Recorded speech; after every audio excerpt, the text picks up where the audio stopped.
Okay, अब हम आगे की बात करें अंदर, तो next part is that continuously we are talking about the simple harmonic motion. So what is its general equation of displacement, यानी कि वो डिस्प्लेसमेंट कर रहा है उसका जनरल इक्वेशन क्या है। ये चीज हम जब डिफरेंशियल इक्वेशन मोशन का देखेंगे उसमें भी डिराइव करेंगे अंदर कि किस तरह से इक्वेशन आया।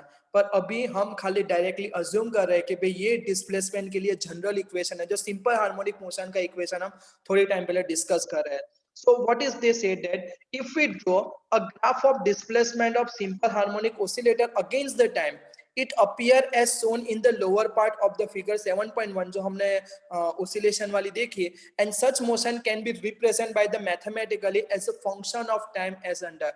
तो ऐसे ग्राफ को हमने देखा था, ऐसा ग्राफ मिल रहा था, तो इस तरह के ग्राफ को मैथमेटिकली अगर हमको डिफाइन करना है तो हम कुछ इस तरह से कर रहे हैं। वर्टिकली लो तो y ऑफ t लो, हॉरिजॉन्टल लो तो x ऑफ t लो अंदर, बराबर। तो y of t equal to आपको क्या मिलेगा, ये जनरल इक्वेशन मिलेगा आपको अंदर। समझ में आ रहा है सबको इतना पार्ट? तो क्या मिल रहा है भाई, a sine omega t plus five, जहां पे a क्या रिप्रेजेंट कर रहा है, एम्पलीट्यूड, बराबर। ओमेगा क्या रिप्रेजेंट है, angular frequency, small t given time, याद रखना स्मॉल t गिवन टाइम है, कैपिटल T लिखते हो तब वो टाइम पीरियड बोला जाता है, बराबर। And five stands for initial phase, और कभी कभी उसको इपॉच भी बोलते हैं अंदर। समझ में आ रहा है सबको इतना पार्ट? तो ये इंग्लिश के कुछ वर्ड है वो आपको ध्यान रखने चाहिए। और साइन के साथ ये पूरा जो एंगल है वो आपका जो हार्मोनिक ओसिलेटर है उसका ओसिलेशन के फंक्शन का टोटल फेज है। फेज यानी कि एंगल, याद रखना ये फेज है और ये इनिशियल फेज है, दोनों के बीच में थोड़ा डिफरेंस है। अब इनिशियल फेज का इंपॉर्टेंस क्या है अंदर, बराबर। एक्चुअल में होता क्या है, हम जब मोशन के स्टार्ट करते हैं ऐसा नेसेसरी नहीं है कि हर बार मेरा ओसिलेशन जीरो से ही स्टार्ट होगा।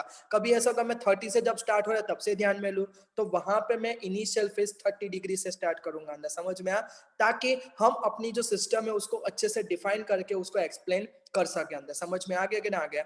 अब यहाँ पे हमारा डिस्प्लेसमेंट का इक्वेशन जो है वो एम्पलीट्यूड के साथ ट्रिगोनोमेट्रिक फंक्शन का मल्टीप्लिकेशन है। But we know that the trigonometric function having the limited value range, okay, as we know that the span of the, बराबर, स्पान यानी कि range of the sine function is from -1 to the +1, okay. So hence the displacement of y of t, अगर उसकी maximum value में sign के रखूंगा तो वो +1 से ज्यादा होने वाली, तो +1 लूंगा तो मुझे डिस्प्लेसमेंट +a मिलेगा, और अगर -1 लूंगा तो -a मिलेगा। That's why I am say that my function यानी कि डिस्प्लेसमेंट जो होगा वो वेरीज कौन सी वैल्यू के बीच में होगा भाई, +a से लेके -a के बीच में वेरी होगा अंदर। समझ में आ रहा है सबको इतना? Yes or no? Double the quantity omega t plus 5, the quantity omega t plus 5 is known as the phase, otherwise the or the simple harmonic motion at the time t and represent the state of the motion at that time। यानी कि जो phase है हमारा, बराबर, वो हमको explain करता है कि कोई भी गिवन टाइम में हमारा सिंपल हार्मोनिक मोशन का स्टेट कौन सा है भाई, बराबर है। और the phase at t equal to 0 is called the initial phase. अगर आप यहाँ पे t इक्वल टू 0 लिख दोगे तो y ऑफ 0 इक्वल टू आपको क्या मिलेगा अंदर, a साइन फाइव मिलेगा अंदर। समझ में आ रहा है, बराबर। तो उस टाइम पे आपको फाइव की जो वैल्यू मिलेगी that is consider as the initial phase, otherwise the phase constant और एपोच हम उसको बोलते हैं अंदर। समझ में आ गया? तो खाली ये टर्म आपको ध्यान में रखनी है। अगर आपको पता नहीं चला तो वीडियो को रिवाइंड करो या तो फिर पॉज करके यहाँ पे जो भी लिखा है उसको सीधे से सीधा डाइजेस्ट कर लो अंदर, बराबर। क्योंकि इसको हमको खाली एक्सेप्ट करना है, उसके कोई डिटेल हमको दिए नहीं गए हमारी टेक्स्ट बुक के सिलेबस में अंदर, ओके। नेक्स्ट पॉइंट की ओर आगे बढ़े अब। So next is the example is that, okay, so the displacement of the simple harmonic oscillator is given by y equal to 0.40 sine 44 0 यानी कि 440t plus 0.61। for this what are the values of amplitude, angular frequency, time period and the initial phase, बराबर। तो आपके पास अगर displacement ऐसे format में है तो आप सारी चीज कैलकुलेट खाली इक्वेशन पर से कर सकते हैं। क्यों? क्योंकि आपके पास एक जनरल इक्वेशन है, क्या है डिस्प्लेसमेंट का भाई, y equal to a sine omega t plus 5। समझ में आ रहा है सबको इतना पार्ट?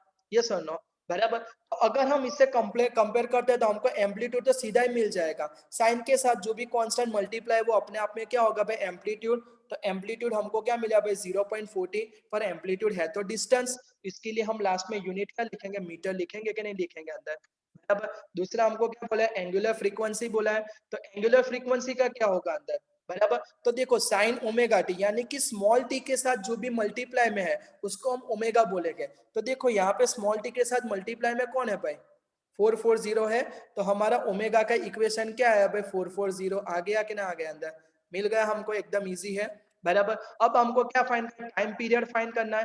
तो टाइम पीरियड कैसे फाइंड करें, तो हमारे पास ओमेगा अवेलेबल है तो उसका इक्वेशन हम 2 पाई बाई टी लिख सकते हैं कि नहीं लिख सकते। अगर फ्रीक्वेंसी को बोले तो 2 पाई एफ लिख के, बराबर, 2 डब्ल्यू इक्वल ओमेगा 2 पाई एफ लिख के, एफ को अगर क्वेश्चन मार्क बना होता है, एफ इक्वल टू क्या होगा भाई, omega divide by 2 pi, omega तो पता है, और 2 पाई करो तो आपको फ्रीक्वेंसी मिल जाएगी। और डायरेक्ट टाइम पीरियड फाइंड करने के लिए बोला तो टी इक्वल टू क्या होगा भाई, 2 पाई बाई ओमेगा होगा अंदर। समझ में आ रहा है सबको इतना पार्ट, बराबर।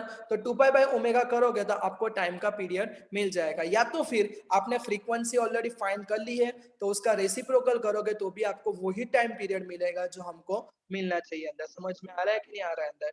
अब और लास्ट वाला इनिशियल फेज बोला है, तो हमने देखा था यहाँ पे जो फाई है उसको इनिशियल फेज बोलते हैं। तो यहाँ पे देखो ओमेगा टी के साथ मल्टीप्लाई में कौन है, 0.61, तो बस यही हमारा फेज है, और वो क्या आएगा, रेडियन में आएगा अंदर। समझ में आ रहा है। अगर एमसीक्यू पूछ रहे हो उसमें डिग्री में पूछा है तो फिर आपको 0.61 को डिग्री में क्या करना पड़ेगा, कन्वर्ट करना पड़ेगा अंदर। समझ में आ गया सबको इतना पार्ट, यस और नो। चलो अब हम आगे बढ़े, तो नेक्स्ट एग्जांपल हमारा क्या बोल रहा है अंदर, पर उससे पहले हमको कुछ एक थियोरेटिकल पार्ट यहाँ पे दिया गया है कि अगर मुझे कोई फंक्शन है, बराबर, उसके लिए पीरियोडिसिटी की बात करनी है तो उसका बेसिक कंसेप्ट क्या है अंदर, बराबर। So for one complete oscillation, phase of the simple harmonic motion is increased by the 2 pi radian, and hence after n oscillation its phase is increased by the 2n pi radian। यानी कि हम जानते हैं कि भाई जब भी simple हार तो वो अपना मोशन एक टाइम के बाद रिपीट करता है। कौन से टाइम के बाद, जब उसका 2 पाई जितना ओसिलेशन यानी कि एक सर्कुलर पार्ट उसका खत्म हो गया उसके बाद। क्योंकि हमने देखा simple harmonic motion is represent by the sine, और हम जानते हैं कि साइन की 0 से लेके 90, फिर 180, 273 से 360 को हम 2 पाई बोलते हैं। तो 2 पाई से साइन की सारी वैल्यू फिर से रिपीट होगी अंदर, बराबर। तो अगर हम ऐसा बोल रहे हैं कि हमारे ओसिलेटर ने भाई एन जितने ओसिलेशन कंप्लीट कर लिए, तो वो अपने फेज में कितने टाइम्स हो जाएगा, एन इंटू 2 पाई। तो उसको मर्ज करके हम 2n पाई लिख सकते हैं कि नहीं लिख सकते अंदर। समझ में आ रहा है सबको इतना पार्ट, बराबर। तो आगे हमको क्या बोलता है कि as the motion is periodic with the time period T, यानी कि अगर कोई मोशन पीरियोडिक है with time period equal to capital T, then displacement of the oscillator, हमको सेकंड कंडीशन दी गई है कि किस तरह से हम उसको पीरियोडिक मोशंस के टर्म्स में डिफाइन करना चाहे तो कर सकते हैं, या तो फिर प्रूव करना चाहे तो कर सकते हैं। Then displacement of the oscillator is at t plus capital T must be same for small t. समझ में आया, यानी कि मैं टी इक्वल टू 10 सेकंड ले रहा हूं और उसके अंदर मैं कैपिटल टी ऐड करके, बराबर, वो मेरा y ऑफ t जो है वो फाइंड करूं, या तो फिर खाली 10 सेकंड के लिए फाइंड करूं, तो दोनों के लिए मुझे वैल्यू सेम मिलेगी ही मिलेगी अंदर। समझ में आ रहा है कि नहीं आ रहा है अंदर। और हमने देखा था आगे हमने जो टाइम पीरियड है उसको फाइंड करने के क्यों omega equal 2 pi by T वाली डायरेक्ट फॉर्मूला यूज कर ली, वो हमको यहाँ से मिलती है, बराबर। तो उसका रीजन क्या है कि भाई y of t equal to y t plus T होगा अंदर। क्यों, क्योंकि वो एक टाइम पीरियड के बाद अपनी सारी वैल्यू रिपीट कर रहा है। तो सीधी सी बात है कि मैं अपना टाइम जो उसमें कैपिटल टी ऐड कर दूंगा तो मुझको वही y की वैल्यू मिलेगी जो y ऑफ t पे थी अंदर। समझ में आ रहा है कि नहीं आ रहा है, बराबर। एक सर्कल की बात कर, अगर मैंने यहाँ से स्टार्ट किया है, बराबर, तो यहाँ पे मेरी वैल्यू सपोज 5 है, ऐसा समझ लो सर्कल पे, बराबर। तो यहाँ पे मैं अगर टाइम पीरियड एक ओसिलेशन कंप्लीट करके फिर से आऊंगा तो वहां पे आऊंगा तो जहां था वहीं पे आया, तो वैल्यू तो वही की वही रहेगी ना अंदर। समझ में आ रहा है। तो यहाँ पे t प्लस कैपिटल टी किया, उसका मतलब क्या है, हमने एक ओसिलेशन या तो फिर और एक रिवॉल्यूशन हमने ऐड किया, तो फिर वो उसके बाद तो अपनी वैल्यू रिपीट ही कर रहा है, तो जो वो टाइम पे होगी वही हमको मिलेगी कि नहीं मिलेगी अंदर। अब जो जनरल इक्वेशन है वो हमने रख दिए, यहाँ पे उसका था तो उसके हिसाब से रख दिया, यहाँ पे थोड़ा एक्सपांशन किया हमने अंदर। अभी दोनों ए तो कट हो जाएंगे, अब दोनों साइन है तो फिर उनके फेस भी क्या होने चाहिए, सेम होने चाहिए कि नहीं होने चाहिए अंदर। समझ में आ रहा है सबको इतना पार्ट। तो ओमेगा टी प्लस 5 प्लस 2 पाई और omega t plus omega capital T plus 5 लिया।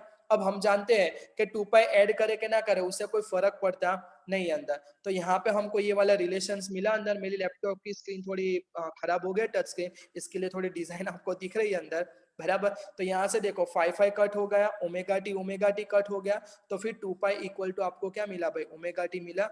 अब 2 पाई की जगह जीरो लिखो तो भी चलेगा, क्योंकि 2 पाई बोलोगे जीरो बोलो दोनों पोजीशन एक ही है, पर जीरो से हम उसको अच्छे से समझ नहीं पाएंगे, इसलिए हमने जीरो की जगह 2 पाई लिया है यहाँ पे अंदर। समझ में आया, यानी कि हमारा काउंटिंग 1 से स्टार्ट होता है और 2 पाई पे खत्म होता है, ऐसा किया हमने, जीरो से काउंटिंग नहीं किया अंदर। समझ में आ गया। तो यहां से आप टी को क्वेश्चन बनाओगे तो आपका टाइम पीरियड का इक्वेशन क्या मिलेगा, 2 पाई बाय ओमेगा मिलेगा। इसलिए हम टाइम पीरियड का इक्वेशन वो वाले एग्जांपल में 2 पाई बाय ओमेगा लेते थे अंदर। समझ में आ गया कि ना आ गया अंदर, क्लियर हो गया सबको।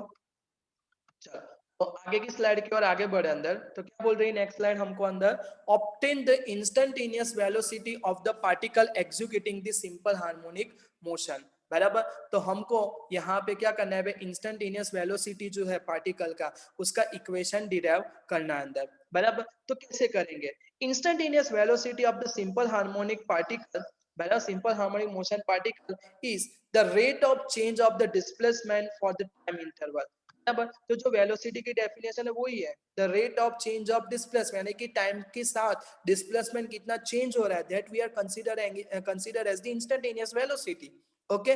तो इंस्टेंटेनियस वेलोसिटी थर्ड चैप्टर में हमने किस तरह से डिफाइन किया था, कि भाई हमारे पास डिस्प्लेसमेंट था और उसका हमने डिफरेंशिएशन किया था, हमको यहाँ पे भी वही चीज करनी है। चलो, डिस्प्लेसमेंट का हमारे पास इक्वेशन है एक्स ऑफ टी, मैंने बोला था एक्स लिखो वाई लिखो दोनों का मतलब सेम है अंदर। X of t general equation क्या था, a cos omega t plus y. बोले कि सर कहीं साइन लिया कहीं कॉस, वो डिपेंड कर रहा है कि आप इनिशियल वैल्यू कौन सी लेके चल रहे हो। अगर 1 से कर रहे हो तो कॉस आएगा, 0 से कर रहे हो तो साइन आएगा। साइन और कॉस दोनों सेम है, कोई फर्क नहीं है दोनों के बीच में। बराबर। जब वेव के टर्म्स में हम उसको रिप्रेजेंट करें अंदर। बराबर। तो हम क्या करेंगे, differentiate the equation 1 with respect to time. तो अगर हम टाइम के विथ रिस्पेक्ट टू उसका डिफरेंशिएशन करेंगे तो क्या लिख सकते हैं, d x t by d t लिखेंगे। अब एक्स ऑफ टी मेरा क्या है जो है वो लिख दूंगा। अब एम्पलीट्यूड क्या है, मैक्सिमम डी है, यानी कि वो कांस्टेंट है, वो तो क्या आ जाएगा, बाहर आ जाएगा अंदर। तो वी ऑफ टी आपको क्या मिलेगा भाई, माइनस ए। बराबर।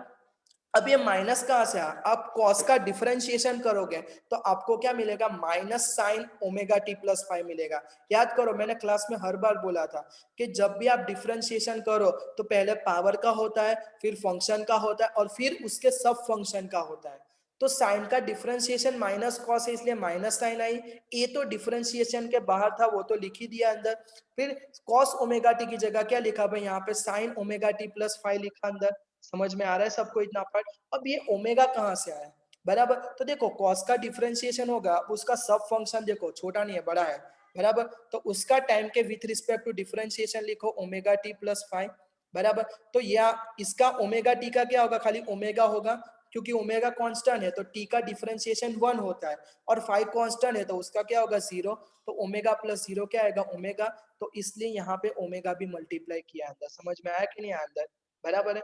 तो इस तरह से आपको डिफरेंशिएशन करना है। तो आपको वी ऑफ टी का ट्रिगोनोमेट्रिक के फंक्शन में इक्वेशन क्या मिला, माइनस ए ओमेगा। क्या मिला, माइनस ए ओमेगा और sine omega t plus five मिला अंदर। समझ में आ रहा है सबको इतना पार्ट, बराबर। अब हम सबको पता है कि ट्रिगोनोमेट्रिक आइडेंटिटी थी sine square plus cos square equal to क्या लिखते थे, 1 लिखते थे। तो यहाँ पे मेरे पास साइन है तो साइन को मैं क्वेश्चन मार्क बनाऊं तो क्या होगा, 1 माइनस कॉस स्क्वायर होगा और स्क्वायर निकालना हो तो मुझे स्क्वायर रूट करना पड़ेगा कि नहीं करना पड़ेगा अंदर, यस और नो, बराबर। तो यही चीज की जगह में ये चीज लिख सकता हूँ कि नहीं लिख सकता हूँ अंदर।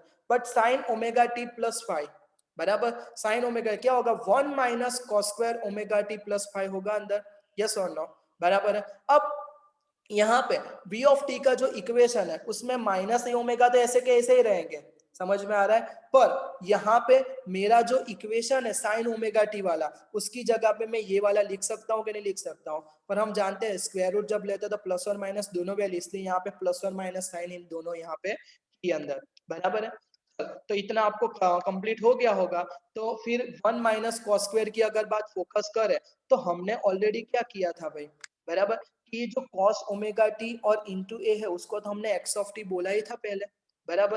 तो हम क्या करें, यहाँ पे जो a है उसको स्क्वायर रूट के अंदर ले जाए तो स्क्वायर करके लिखना पड़ेगा अंदर, स्क्वायर रूट से बाहर निकालो तो स्क्वायर रूट करके लिखना होता है, तो बाहर से अंदर ले जाओगे तो स्क्वायर करके लिखना पड़ेगा कि नहीं लिखना पड़ेगा, बराबर। इसलिए a को अंदर ले गया तो 1 से मल्टीप्लाई होके a स्क्वायर होगा और इसके साथ मल्टीप्लाई होके a स्क्वायर होगा कि नहीं होगा अंदर, बराबर। अब a cos omega t plus five x of T है तो दोनों का स्क्वायर होगा तो एक्स ऑफ टी का भी स्क्वायर मिलेगा कि नहीं मिलेगा अंदर, बराबर। तो आपको जनरल इक्वेशन एम्पलीट्यूड और डिस्प्लेसमेंट के हिसाब से वेलोसिटी का मिला, वो क्या मिला, ओमेगा तो बाहर था और अंडर रूट में क्या मिला भाई, ए स्क्वायर माइनस ओमेगा स्क्वायर मिला अंदर, समझ में आ गया कि ना आ गया अंदर, बराबर। फिर से वीडियो को रिवाइंड करो और फिर से सुनो तो आपकी थियरी अभी की अभी लर्न हो जाए, क्योंकि उसमें कुछ लर्न करना जैसा है नहीं है, खाली माइंड को चलाना है हमको, बराबर है। और उसके स्पेशल केसेस की बात करें, दो स्पेशल केस है कि जब मैं डिस्प्लेसमेंट की वैल्यू जीरो लूं और दूसरा जब डिस्प्लेसमेंट की वैल्यू मैक्सिमम लूं, बराबर। अगर मैं डिस्प्लेसमेंट की वैल्यू जीरो लेता हूं तो फिर यहाँ पे ये तो जीरो हो जाएगा तो बचेगा खाली ए स्क्वायर, तो ए स्क्वायर का स्क्वायर रूट निकालोगे तो ए आएगा, तो आपको वेलोसिटी का इक्वेशन क्या मिलेगा, प्लस और माइनस ओमेगा तो था और उसके साथ ए मल्टीप्लाई होकर आपको ये वैल्यू मिलेगी। यानी कि यहाँ पे पता क्या चलता है कि अगर मेरा ऑब्जेक्ट मेन पोजीशन पे होगा तो वो टाइम पे उसकी वेलोसिटी मैक्सिमम होगी अंदर, क्योंकि ओमेगा में मैक्सिमम वैल्यू है अंदर, समझ में आ रहा है कि नहीं आ रहा है सबको इतना पार्ट, बराबर है। अब नेगेटिव क्या है, उसका लॉजिकली रीजन आपको यहाँ पे बताया गया है कि आप कोई कौन सी डायरेक्शन में मोशन कंसीडर कर रहे हो, पॉजिटिव साइड पे कि नेगेटिव, उसके हिसाब से पॉजिटिव या तो फिर नेगेटिव वैल्यू होगी, पर हमको जनरली क्या है वैल्यू पे फोकस करना होता है, डायरेक्शंस का ज्यादा यहाँ पे जरूरत नहीं पड़ती अंदर। और दूसरा, जब मेरा डिस्प्लेसमेंट मैक्सिमम होगा यानी कि मैक्सिमम डिस्प्लेसमेंट एम्पलीट्यूड है तो x की जगह में अगर a लिखूंगा तो क्या होगा, ए स्क्वायर माइनस ए स्क्वायर, तो वो तो जीरो है, तो उस टाइम पे मुझे वेलोसिटी क्या मिलेगी, जीरो मिलेगी। तो वैसे ही जानते हैं कि पेंडुलम जब मैक्सिमम डिस्प्लेसमेंट में पहुंचता है तो फिर वो वहां से रिटर्न होता है, तो ये टाइम पे उसकी वेलोसिटी जीरो ही होती है ना अंदर, समझ में अगर वेलोसिटी होती तो वो तो जाता ही रहता ऊपर अंदर, समझ में आ गया सबको इतना पार्ट। तो वेलोसिटी किस तरह से डिफाइन करते हैं वो क्लियर हो गया सबको, यस और नो, है ना एकदम सिंपल। अब उसका ही भाई है जिसको हम एक्सेलरेशन बोलेंगे अंदर, तो एक्सेलरेशन का आपको यहाँ पे पॉइंट दिया गया अंदर, तो आपको यहाँ पे भी वही की वही चीज करनी है, कोई डिफरेंस नहीं है अंदर कि acceleration of simple harmonic motion क्या है, two time differentiation of displacement with respect to time, बराबर। वेलोसिटी का डिस्प्लेसमेंट का डिफरेंशिएशन किया तो वेलोसिटी मिला, अब वेलोसिटी का डिफरेंशिएशन करो तो एक्सेलरेशन मिलेगा, बराबर। अब वेलोसिटी जगह वो डिफरेंशिएशन जो डिस्प्लेसमेंट है वो लिख दे तो हम टू टाइम डिफरेंशिएशन लिखते थे, थर्ड चैप्टर में हमने देखा था, बस यही चीज है, बराबर। तो आपको ऑलरेडी v ऑफ t का इक्वेशन तो मिल गया था, अब उसको फिर से विथ रिस्पेक्ट टू टाइम क्या करो भाई, डिफरेंशिएट करो अंदर, तो आप क्या लिख सकते हो, a of t equal to d v of t divide by d t होगा, बराबर। अब v ऑफ t के अंदर माइनस ए ओमेगा है वो तो बाहर आ जाएगा अंदर, यस और नो, बराबर। और sine omega t plus five का डिफरेंशिएशन करो तो plus cos omega t plus five आएगा, और ओमेगा टी प्लस फाइव का डिफरेंशिएशन क्या आएगा, ओमेगा आएगा कि नहीं आएगा अंदर, जिस तरह से वहां पे एक ओमेगा है तो यहाँ पे एक अलग से और ओमेगा आएगा, तो वो ओमेगा और ऑलरेडी था वो दोनों मिलके आपको क्या बनाएंगे, ए ओमेगा स्क्वायर बनाएंगे कि नहीं बनाएंगे अंदर, समझ में आ रहा है सबको इतना पार्ट, बराबर। पर हम जानते हैं कि a और cos ओमेगा टी फाइव वो तो क्या है, x ऑफ t है, तो फाइनली आपको a ऑफ t यानी कि एक्सेलरेशन का जनरल इक्वेशन क्या मिला भाई, minus omega square x of t मिला, क्या मिला, minus omega square x of t मिला अंदर, समझ में आया। तो यहाँ पे भी आपको वही दो स्पेशल केस एक्सप्लेन करना है, जब डिस्प्लेसमेंट जीरो होगा और मैक्सिमम होगा, अगर डिस्प्लेसमेंट जीरो होगा तो एक्सेलरेशन भी जीरो ही होगा, सिंपल सी बात है, क्योंकि प्रोडक्ट में, और मैक्सिमम होगा तो एक्सेलरेशन भी आपका क्या होगा, मैक्सिमम होगा। अब डिस्प्लेसमेंट आप पॉजिटिव ले रहे हो कि नेगेटिव ले रहे हो उस पर डिपेंड कर रहा है, यानी कि डिस्प्लेसमेंट प्लस ए लोगे तो आपको माइनस नेगेटिव एक्सेलरेशन मिलेगा, और अगर डिस्प्लेसमेंट आप नेगेटिव वाला लेते हो तो आपको प्लस में मिलेगा अंदर, समझ में आ गया कि नहीं आ गया। तो यहाँ पे देख सकते हो डिस्प्लेसमेंट के हिसाब से एक्सेलरेशन की डायरेक्शन अपोजिट है अंदर, बराबर। और इसका, और अगर एक्सेलरेशन है तो फोर्स होगा, तो यहाँ पे फोर्स रिवर्स डायरेक्शन में है, इसकी वजह से हम आगे चल के जो फोर्स के लो देखेंगे उसमें नेगेटिव साइन का यूज करेंगे और उसको रिस्टोरिंग फोर्स से हम डिफाइन करेंगे अंदर, समझ में आ गया सबको इतना पार्ट, यस और नो। तो अब इसके रिलेटेड कुछ एग्जांपल्स है, तो एग्जांपल्स पे हम फोकस करें उससे पहले आपको यहाँ पे थोड़ा ग्राफ रिलेटेड समझाया गया अंदर, जिस तरह से हमने velocity versus time, displacement versus time का ग्राफ देखा था, वैसे ही आपको यहाँ पे ग्राफ दिए गए कि कोई पार्टिकल सिंपल हार्मोनिक मोशन कर रहा है तो उसके ओसिलेशन या डिस्प्लेसमेंट का ग्राफ अगर ऐसा होगा तो फिर वेलोसिटी का ग्राफ कुछ ऐसा बनेगा और एक्सेलरेशन का ग्राफ कुछ ऐसा बनेगा अंदर, बराबर। और उसका थोड़ा बहुत जो ग्राफ का एक्सप्लेनेशन है वो आपको यहाँ पे दिया गया है, आप रीड करोगे तो लगभग आपको यहाँ पे आइडिया आ जाएगा अंदर। समझ में आ रहा है सबको इतना पार्ट? तो यहाँ पे कुछ है नहीं, खाली समझाने के लिए आपको यहाँ पे बताया कि किस तरह से उनके ग्राफ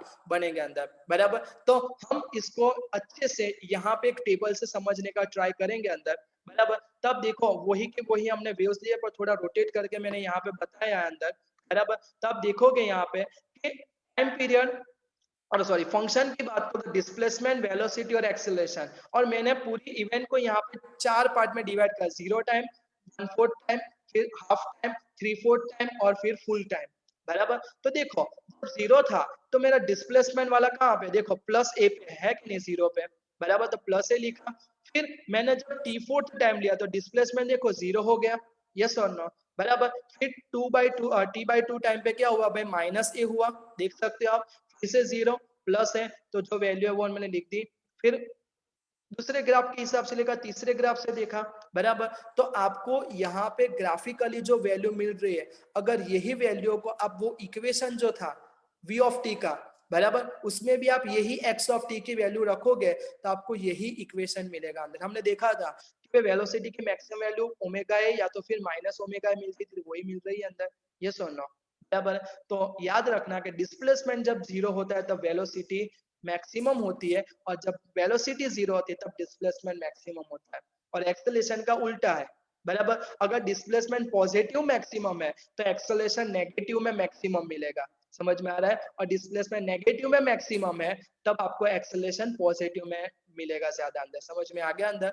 तो ये पूरा सर्वे है, ये ग्राफ का यहाँ पे आपको बताया गया अंदर, बराबर। नेक्स्ट पॉइंट की बात करें तो हमको एग्जांपल्स दिए गए हैं, बराबर। तो क्या है, a body oscillate with the simple harmonic motion according to the equation, तो आपको इक्वेशन दे दिया गया है। Then t equal to 1.5 second we have to calculate all the three required quantity, displacement, speed and the acceleration, बराबर। तो आपको यहाँ पे करना क्या है, जो हमने थियोरी अभी की थी उसको ही आपको यहाँ पे रिपीट करना है, या तो फिर जो इक्वेशन आपने ऑलरेडी डिराइव की है उसमें वैल्यू प्लेस करके आपको आंसर लाना है। तो सबसे पहले यहाँ पे देख सकते हैं डिस्प्लेसमेंट इक्वल टू, आपको ये इक्वेशन दिया है तो आपको एम्पलीट्यूड मिल गया, ओमेगा मिल गया, ओमेगा इक्वल टू क्या आएगा भाई 2 पाई आएगा यहाँ पे अंदर, यस और नो। और फाई जो है आपको क्या मिला, पाई/4 मिला अंदर। अब आपको एक्स ऑफ टी पहले फाइंड करने के लिए बोला, कब बोला है 1.5 के लिए, तो टी की जगह 1.5 लिख दो, बराबर। तो 1.5 इंटू 2 करोगे तो आपको क्या मिलेगा, 3 पाई मिलेगा। बाकी की चीज वैसी की वैसी, देखो फाई कॉस 3 पाई प्लस पाई/4। अभी 3 पाई प्लस पाई/4 को थोड़ा सिंप्लीफाइड करो अंदर, तो आपको किस तरह से करना है समझो शांति से, बराबर। हम इस तरह से यूनिट सर्कल ड्रॉ करते थे, बराबर। तो यहाँ पे 0, यहाँ पे पाई, यहाँ पे 2 पाई, तो यहाँ पे 3 पाई आएगा। अब 3 पाई प्लस है तो ये क्वाड्रेंट में जाएगा, तो ये कौन सा क्वाड्रेंट है, थर्ड क्वाड्रेंट है। और हम जानते हैं कि अगर पाई प्लस और माइनस हो तो फंक्शन वही का वही रहता है, समझ में आया। पर पाई/2 या 3 पाई/2 हो तो साइन हो तो कॉस हो जाएगा, और कॉस है तो साइन हो जाएगा। ऐसी ट्रिगोनोमेट्रिक की फॉर्मूला हम जानते हैं, 10th में भी ये फॉर्मूला आई है अंदर। तो 3 पाई प्लस है तो कॉस का तो कॉस ही रहेगा अंदर, समझ में आ रहा है। पर 3 पाई प्लस है तो कॉस पाई/4 लिखूंगा, पर वो थर्ड क्वाड्रेंट में जा रहा है, इसकी वैल्यू माइनस में लूंगा, इसलिए यहाँ पे आपको माइनस साइन दे देंगे। और कॉस पाई/4 की वैल्यू 1/√2 है, 1/√2 करोगे तो आपको 0.707 कुछ वैल्यू मिलेगी। मल्टीप्लाई किया तो आपको वो टाइम के लिए क्या मिल गया भाई, डिस्प्लेसमेंट मिल गया अंदर। समझ में आ रहा है सबको इतना पार्ट, यस और नो, बराबर। अब नेक्स्ट आ रहा है कि यूजिंग इक्वेशन, बराबर। अब हमको स्पीड भी फाइंड करनी है अंदर, तो स्पीड के लिए हमारा इक्वेशन क्या था, याद करो अंदर, बराबर। क्या था इक्वेशन हमारा, ए ओमेगा था और फिर क्या था, sine omega t plus five था। तो ए ओमेगा हमने लिख दिया, मैंने बोला था ओमेगा 2 पाई था, ए की जगह ए लिख दिया, माइनस साइन था आगे, और फिर sign 2 pi T into पाई/4 plus पाई/4 आएगा अंदर, समझ में आ रहा है। तो जैसे ही हमने वहां पे कॉस के लिए फंक्शन किया वैसे साइन के लिए करेंगे अंदर। तो यहाँ पे भी क्या होगा, साइन पाई/4 ही होगा, पर थर्ड क्वाड्रेंट में साइन कॉस दोनों नेगेटिव ही होते हैं, तो नेगेटिव सीधा लिख देंगे। तो ये माइनस साइन ऑलरेडी थी तो दोनों होके क्या हो जाएंगे, प्लस हो जाएंगे। 5 2 10 पाई, और यहाँ पे साइन पाई बाय 4 की वैल्यू भी 1/√2 होती है, तो उसका भी 0.707, तो आपको आंसर क्या मिलेगा 22 मिल जाएगा अंदर। समझ में आ रहा है। और फिर एक्सेलरेशन का तो बहुत अच्छा काम था हमारे लिए अंदर, बराबर क्या था -ओमेगा 0 स्क्वायर और y ऑफ टी हमने लिखा था, y ऑफ टी तो हमने फाइंड किया है, और ओमेगा स्क्वायर यानी कि 2 पाई का स्क्वायर कर दो, माइनस माइनस प्लस हो जाएगा और आपको आंसर प्लस में मिल जाएगा अंदर। समझ में आया। तो बहुत ही सिंपल सा क्वेश्चन है अंदर, आप एक दो बार प्रैक्टिस करोगे तो आपको दिमाग में आ जाएगा, फिर से दोबारा करने की जरूरत ही नहीं पड़ेगी अंदर, बराबर है। और उसका ही जैसा एक और एग्जांपल है, बराबर, तो उसमें क्या बोला गया है, a particle execute simple harmonic motion on a straight line path, the amplitude of the oscillation is 2 centimetre. यानी कि पहले वाली इक्वेशन में क्या था, आपको इक्वेशन पूरा दे दिया गया, यहाँ पे डिवाइड करके दिया है, एम्पलीट्यूड आपको दे दिया गया, तो लिखो a equal to 2 when the displacement of the particle from the mean position is 1 centimetre. वहां पे हमने टाइम दिया था, अब यहाँ पे बोल रहे हैं आपको डिस्प्लेसमेंट दे दिया गया है कि भाई मेरा मीन पोजीशन से डिस्प्लेसमेंट क्या है 1 सेंटीमीटर, यानी कि x इक्वल टू या तो फिर y इक्वल टू 1 सेंटीमीटर ले लूं, then magnitude of its acceleration is equal to the velocity. तब एक्सेलरेशन का मैग्नीट्यूड और वेलोसिटी का मैग्नीट्यूड दोनों इक्वल होता है, मैग्नीट्यूड इक्वल होता है, तो हमको यहाँ पे टाइम पीरियड, मैक्सिमम वेलोसिटी और मैक्सिमम एक्सेलरेशन फाइंड करना है अंदर, बराबर। तो हमको बोल दिया गया है जब ये 1 सेंटीमीटर में पहुंचेगा तब ए और बी दोनों सेम हो जाएंगे वैल्यू के हिसाब से अंदर, यस और नो, बराबर। अगर ए और बी सेम हो जाए तो ए का इक्वेशन क्या था omega square y, sir sine कहाँ गए, यहाँ पे खाली मैग्नीट्यूड लिखना है, साइन का कोई रिक्वायरमेंट नहीं है अंदर, बराबर। और दूसरा वी का इक्वेशन क्या था ओमेगा अंडर रूट ए स्क्वायर माइनस वाई स्क्वायर, दूसरा वाला था कि नहीं, यस और नो, बराबर। अब y इक्वल टू आपको क्या लेना है 1 लेना है, एम्पलीट्यूड आपको दे दिया गया अंदर, सबकी वैल्यू रखो, बराबर है। तो आपको यहां से ओमेगा आराम से मिल जाएगा क्योंकि ओमेगा ही अननोन है ना यहाँ पे अंदर, समझ में आ रहा है अंदर, बराबर। तो देखो सबसे पहले एक एक ओमेगा कट कर दिया, फिर दोनों साइड स्क्वायर कर दिया, वैल्यू प्लेस की और फिर ओमेगा को सॉल्व किया तो हमको आंसर क्या मिला √3 मिला, बराबर। अब ओमेगा मिल जाता है तो टाइम पीरियड तो फाइंड करना हमारे लिए सिंपल है, क्यों, क्योंकि ओमेगा इक्वल टू 2 पाई/t लिखते थे, तो 2 पाई को ओमेगा से डिवाइड कर दो तो आपको क्या मिल जाएगा टाइम पीरियड मिल जाएगा कि नहीं मिल जाएगा अंदर, बराबर। अब ओमेगा और ये सब अवेलेबल है तो मैक्सिमम वेलोसिटी और मैक्सिमम एक्सेलरेशन का काम पूरा, मैक्सिमम वेलोसिटी का इक्वेशन क्या था प्लस और माइनस क्या था ए ओमेगा था, और एक्सेलरेशन के लिए क्या था ओमेगा स्क्वायर ए था, तो बस मल्टीप्लाई करो आपको सीधे का सीधा आंसर मिल जाएगा अंदर, समझ में आ रहा है अंदर, बराबर। तो इस तरह से आपने एग्जांपल समझ लिए तो आपको एक्सरसाइज का 14 नंबर का जो एग्जांपल है 14 नंबर का एक्सरसाइज का एग्जांपल वो आपको खुद से ट्राई करना है अंदर, बराबर। तो ये वीडियो में हम यहाँ तक अभी कवर कर रहे हैं, नेक्स्ट वीडियो में नेक्स्ट टॉपिक्स कवर करेंगे। Okay, thank you.